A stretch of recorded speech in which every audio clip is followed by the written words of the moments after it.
Hey everybody, welcome to Wild, Creative, and Confident, a video interview series where you can learn from the most inspiring industry leaders on how you can use your passion and creativity to design the life and business of your dreams. I'm your host, Sarah Marie Thompson from wildandcreative.com, the creative success coach, and today I have with me Shelley Davidescu. Now, Shelley is a business mentor for health and wellness coaches.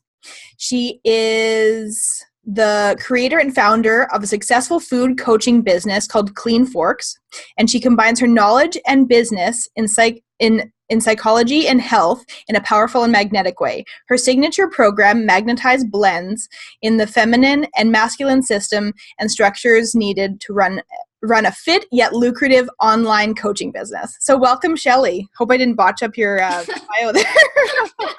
Thank you. It's a mouthful, but thank you. Welcome. Excited to be here with you. Thank you. The reason I wanted to ask you to be on this series is that I really found, I've been watching you on your website and watching you on social media, and I found that you really take, health and wellness and you bring in a creative part to it, and which is so, beneficial nowadays in business, of course. How have you really implemented, being creative in your business? Well, what's interesting? I mean, it took a little bit of time, I have to be honest, because initially I was, I came from the corporate world. I did everything that people told me to do, followed the plan. I didn't really develop and foster my creativity, doing following instructions all the time and not really tapping into my intuitive guidance. But it wasn't until I realized that I could really tap into my own desires and tap into what made me happy and what excites me. So once I started to do that, I realized that there was an audience that really enjoyed that. And once I started to express that in my newsletters and my social media and my programs, that's when I felt like I was really magnetizing my true audience. So that's what I teach health and wellness coaches how to do. So you'd say that honestly, you being so true to yourself and authenticity really is what brought you your perfect ideal clients to work with. Yes. And I feel like it's exactly it's kind of like a sweet spot when you are really tapping into what makes you happy, what makes you excited, what allows you to, talk about something all day long and not get tired of it. And that's what I'll ask my health coaches, what could you talk about all day long and not get tired of it? Mm-hmm. And, it's from that place that we get excited. And it's from that place that we really move emotion and we communicate with emotion and we inspire with emotion. So tapping into that part of yourself that helps you get excited is so, so important. But I feel like it does take trust initially.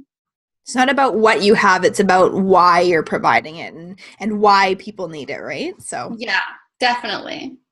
Did you always know that you would get to this part of your life that you're in right now? Obviously, you're helping people that you love, you're doing a business that you love. Yes, it's interesting, I did know, but I had no idea how it was going to happen. I would say I envisioned, my life how it is now a good 10 years ago. Mm-hmm. And I would sometimes watch people in amazement who worked for themselves, who traveled, who were completely just, surrounded by, very exciting people. And I would watch in amazement, how do they do that? How isn't it scary? There was a part of me that would always take notice of that and would be a little bit hesitant, but also I would watch in amazement, it was the life that was calling me. And so I always knew that I would have that. I just didn't know when or how. So, it took some time, but I always had that vision. For a minute, let's actually just talk about competition, because I'm sure, that whole feeling, that overwhelming feeling of competition, there's people doing what you love, you want to have this life, you don't know how to create it. How has competition really got to you over the years, or has it? Well, what's really interesting is I actually definitely wasn't expecting this question, but competition for me It's a very interesting thing. And right now, the first thing that popped into mind was my brother and my cousins. I'm the only girl of 3 boys. One of them, my brother, who's 3.5 years older than me. And my cousins, I have a cousin that's like 30 days older than me and another cousin who's 4 years older than me. So they were like my 3 siblings. And I grew up with these boys who, like, you know how boys can be like when, you know, they're little, like they would just play like rough and they would play, you know, like all these boy things. And I would kind of be left out of the game. Right. And so I had to be like competitive when I was little. And so I learned this lesson at a very young age where I had to play nice. Like I still had to be nice to my siblings, but I had to have some level of competition so that they would let me play, like, so that I wouldn't be seen as like, you know, the little girl who like cries in the game or the little girl who can't run fast or whatever. Right. Yeah. So there was a very healthy level of competition that was developed inside of me. And I didn't see it as a bad thing because my siblings and I, we were competitive, but we loved each other. We loved playing with each other. And so my parents definitely raised us to love each other and to respect each other, even though we had fights. So it wasn't like a perfect, upbringing for sure, but we definitely had our sibling rivalry. So I feel like I have this vision of competition actually being something very healthy.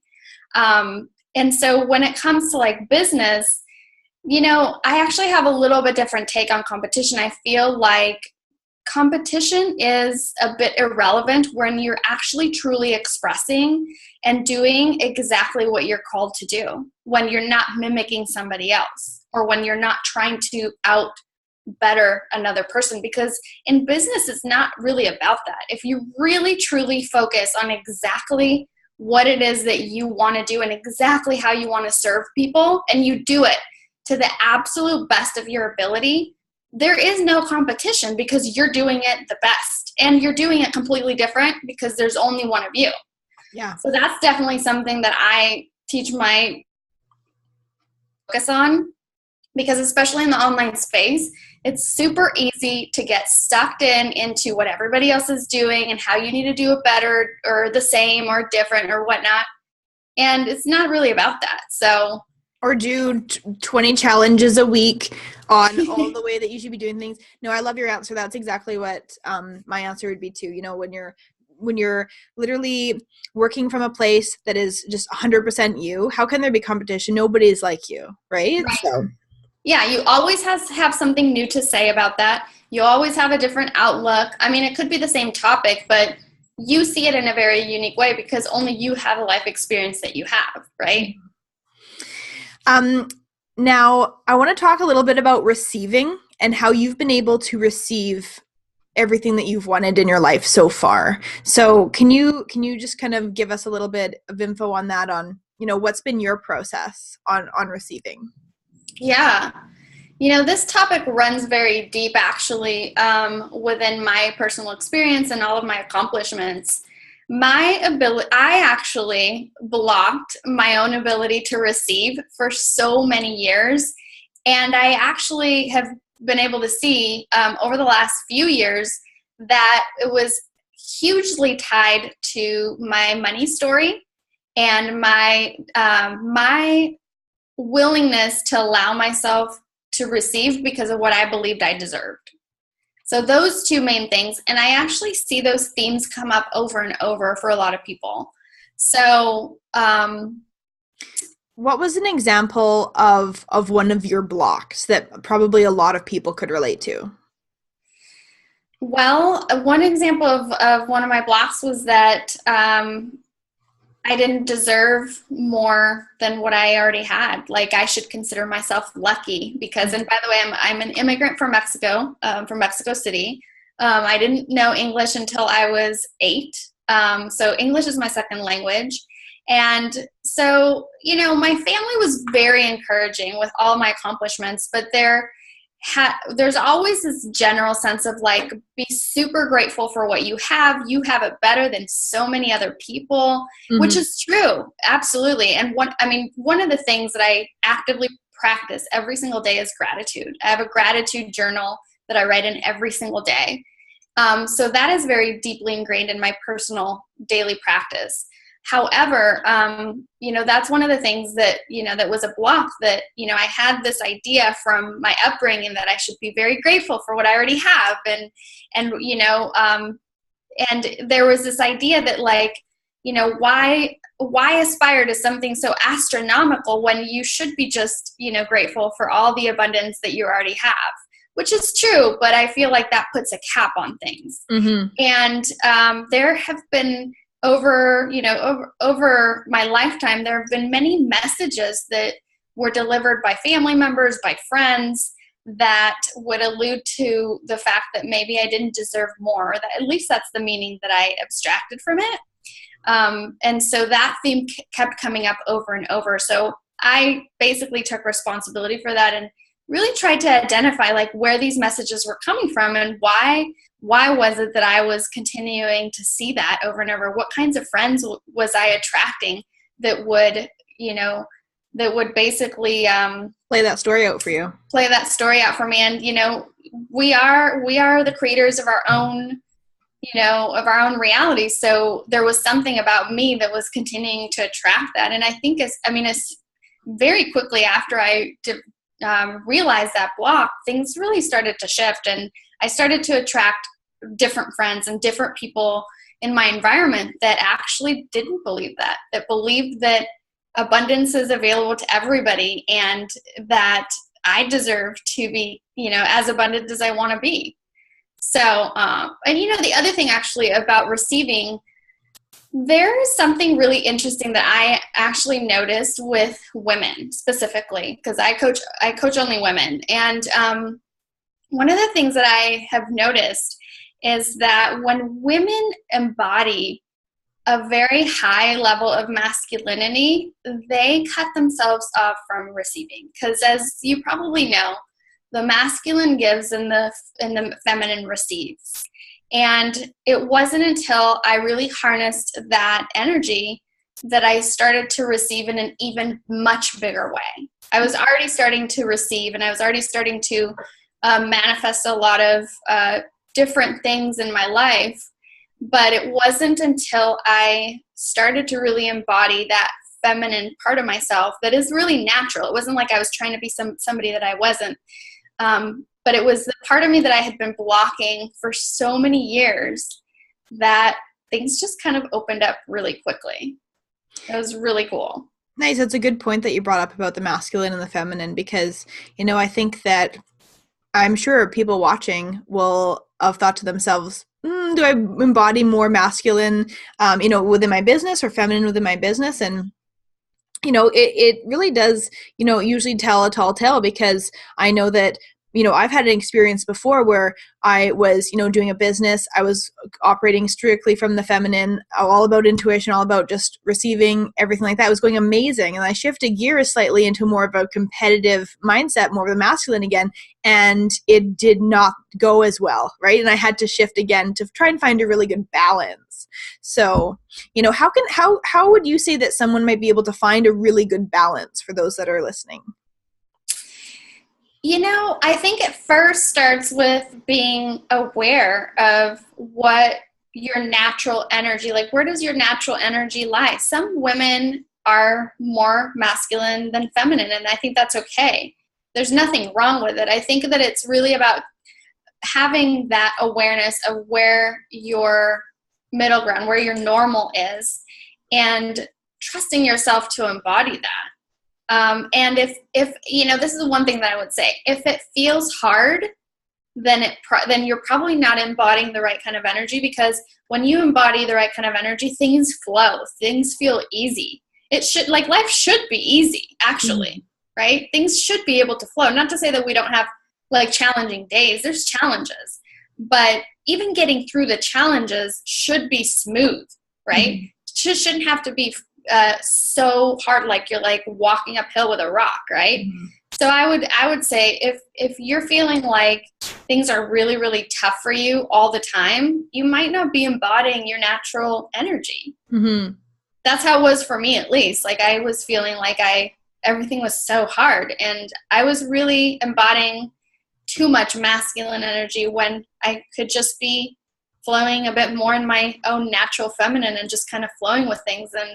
And then, you know, I was still doing like very similar things, but it felt a lot easier. And my results got way better too.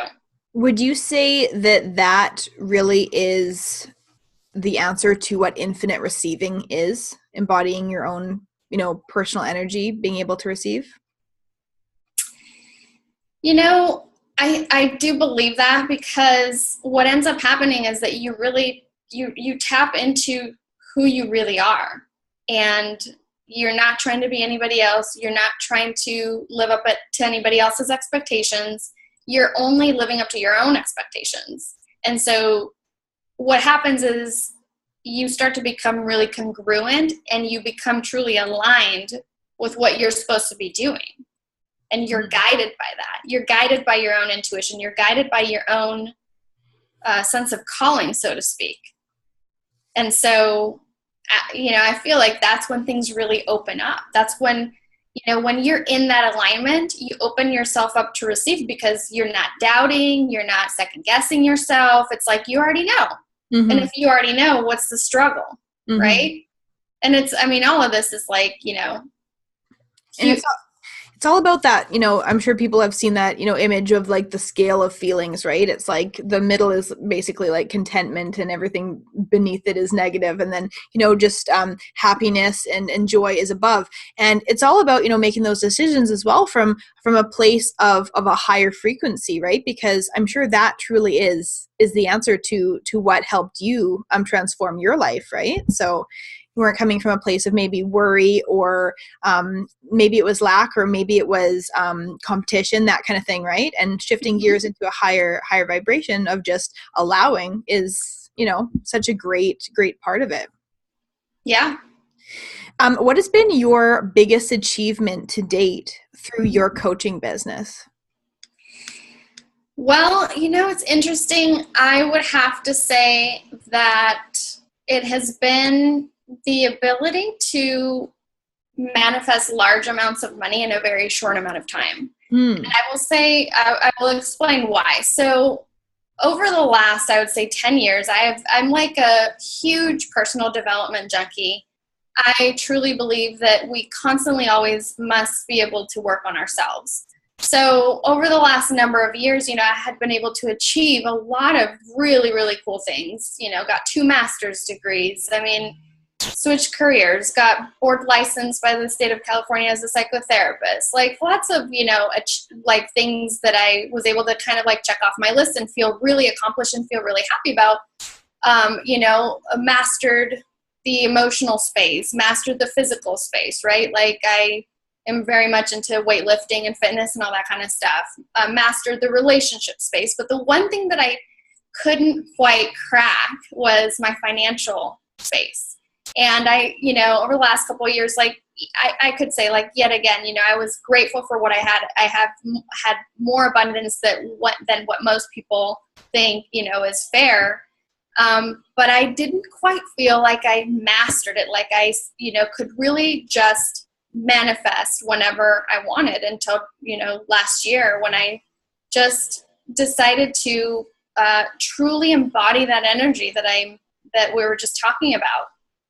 And I felt like I really took back all of my power in that space and just 100% trusted myself and listened to the deepest part of myself that knows exactly why I want to create abundance and why creating abundance helps so many more people. And also just trusting that if that's truly 100% what I deserve, then that it was already done. And I mean, that is so incredibly powerful that when you trust that whatever you feel like you deserve is already done, there's no worry. You don't have to worry anymore. So why even waste your time worrying? And And that's such a big part of what you just mentioned about how, you know, somebody might think that they don't deserve to receive more abundance because, say, others are starving, or other charities that could be, the money could go towards, or whatever. I mean, it could go on and on, right? But I mean, when someone can come to a place of receiving and knowing that then they have the most powerful option to help those causes or whatever it is, right? Then they're coming from a place of power, but also from a place of then they're able to give back, right? So what would you say that is like a method or something like that you could share with those that are watching that could help them really get into a place where they can find their authentic true calling? yeah, a method, I'm glad that you're actually asking this, because I feel like being able to study, learn, and practice from those who have mastered the things that you want to master is critical and essential. And I would add one more thing to that, is that you have to make this process your own, of course, because what I feel like it's important for me to manifest might not be what's important for you to manifest. But I would say is study, learn, and practice the process that those around you that already have what you want, study their process. Mm-hmm. And it's really about taking this skill, because it is a skill. And I don't necessarily feel like everybody's born with it. Maybe some people are born with the skill to be able to receive and manifest. But, lots of people have been able to actually learn the skill and have mastered it. Mm-hmm. So I would say that, study, learn, and practice and make it a daily practice. It's this, one of the main things about this for me is that it's a daily practice. It's not like I roll out of bed one time a month and say, oh, I think I want to manifest this, right? Mm-hmm. It's really about staying very intimately close to your intentions, intimately close to why you want those things to be a part of your life, mm-hmm. why you want your life to be this way. And that's really when you're really acting from a place of authenticity. That's really when you are living in the most authentic ways, when you're staying so intimately close to what it is that you want to create and what it is that you want to receive. So if you're constantly open to the idea of you receiving, then your possibility of receiving, I feel like, is going to greatly increase. So, interviewing so many women, asking questions about receiving, everybody's answers are different, but there's always one thing that is similar in everybody's life that has kind of like, dialed in on the receiving end of things. And that is that you just can't do something once in a while. Like you really do have to, create yourself that strategy, if you will, or that mindset practice or gratitude practice, whatever it is, and really do something every day. And I know people are probably watching, they're like, oh, it seems like a lot of work. But I mean, how is important something to you, right? I mean, you have to live and breathe it. Absolutely. I mean, how important is oxygen to your body, right? You have to live and breathe oxygen every single day, multiple times a day, yeah. Right? And I love this analogy. It's like brushing your teeth and flossing could be a hassle, but if you want to keep your teeth, that's optional. Right? Yeah. I mean, then there's that. So the way that I actually describe it to my clients, it's like emotional hygiene. Mm-hmm. Right? It's like the same way that you would get up and take a shower in the morning after you work out or whatever, right? It's like we're so conditioned to that idea that it's it's a social norm that is frowned upon if you don't do. And so we just have to condition ourselves to be able to do the mindset practice and the practice of receiving in the same way that we have conditioned ourselves to take a shower and brush our teeth. It can be that easy. I love the brush your teeth analogy, because I mean, if people really think about it, I mean, like they do it every day. They've made it a part of their life. I mean, some people don't, but it's a perfect example of just adapting something into your life and then having something for the future. Your teeth. Your teeth, right. And in this case, like your ability to receive or, whatever it is that you want to manifest in your life. What is going on behind the scenes with you? Like, so give us some information on your latest projects. Yeah, absolutely. So my magnetized program, my one-on-one magnetized program is open currently. I have a couple of really exciting projects coming up in the summer and in the fall, which I will talk about a little bit. I have a group program opening up, a sales school for health and wellness coaches opening up in the summertime in July. And then I have my group coaching program launching in September. So those two things are coming up. And I do have a free gift for your audience today. Awesome. Yeah, absolutely. So one of the things that I had heard over and over from health and wellness coaches was that they had a lot of challenges being able to interact on Facebook. So I actually created 13 epic post ideas so they can get ideas on how to interact, what kinds of posts to post on Facebook, and in order to get magnetic engagement, buckets of likes, and being able to attract their ideal client. Perfect. But really from a place of, being authentic. So awesome. Yeah, I know. I mean, social media is, everybody does it, right? But a lot of people still don't know, what are the things that are going to get their posts seen or create engagement. I mean, algorithms are always changing, but I mean, a great solid foundation of just, what kind of things to post at least, or what kind of subjects or topics or how to go about them is so beneficial for so many people to know. So where can people find you, your website? Yeah, so I'm at cleanforks.com. And also I have a very fast-growing community on Facebook called Health Coaches Make Bank Mastermind. Okay. It's a beautiful community of health and wellness coaches. We mastermind in there. We give very honest and loving feedback. We support each other. We kick each other's butts sometimes to up-level, talk about mindset, talk about receiving, abundance, all sorts of stuff. So that's definitely open, and it's a free group, and it's open for health and wellness coaches. Awesome. That's awesome. I have one more question for you. What is it that makes you wild, creative, and confident? Wild, creative, and confident? Mm-hmm. That's, so many things. If I would say like the one thing is just my passion to live my life exactly the way that I want to, and exactly the way that I feel really serves other people. And it's through that, for just practicing that over and over and over, I feel like brings on that confidence. Good answer. That's such a good mantra too. My decision to live the way I want serves other people. It's perfect. Yeah.